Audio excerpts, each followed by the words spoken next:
seule chose qu'on a fait, c'est pas aller surveiller les épreuves se déroulent correctement. J'étais sur un piquet de grève ce matin, on n'a bloqué aucune entrée, on n'a pas empêché les élèves de passer leurs épreuves. Après, il faut que le ministère prenne ses responsabilités. Il était au courant, ça fait 4 mois qu'on appelle le ministère à entrer dans des négociations justement pour ne pas en arriver là. Il ne s'est rien passé, donc maintenant c'est le ministère qui est responsable. On s'organise d'ores et déjà s'il n'y a pas de réaction pour la grève des corrections, puisque pour la grève des surveillances, il y a eu du recrutement de personnel, on a surconvoqué les personnels, donc les épreuves ont pu se passer. Par contre, pour la correction, ça sera une autre paire de manches si vraiment le taux de grévistes est suffisant. Ils ne vont pas pouvoir recruter n'importe qui pour corriger. Donc là, c'était vraiment, on a voulu frapper un coup. Libre au ministère de nous mépriser encore ou d'entrer dans des négociations. Et à ce moment-là, on avisera pour la suite. À aucun moment, il a été dit que nous allions prendre en otage les élèves. Ce n'est pas du tout la manière dont on fonctionne, puisque nous sommes des enseignants, on a des élèves tout au long de l'année.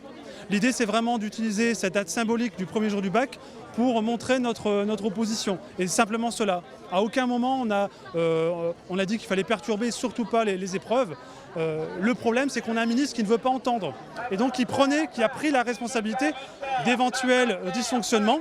Mais nous, en tout cas, on a toujours été extrêmement clairs sur le fait qu'on voulait simplement exercer notre droit de grève et manifester et se rassembler comme vous le voyez derrière moi. Je crois que c'est la dernière chance pour le ministre surtout. C'est-à-dire que là, on a discuté beaucoup ces derniers jours. On voit bien que dans les établissements, les collègues ont eu à se prononcer pour savoir s'ils faisaient grève ou pas. Et c'était l'occasion de les informer des méfaits des lois confiance et fonction publique. Il y a beaucoup de collègues qui n'étaient pas encore conscients de ces méfaits.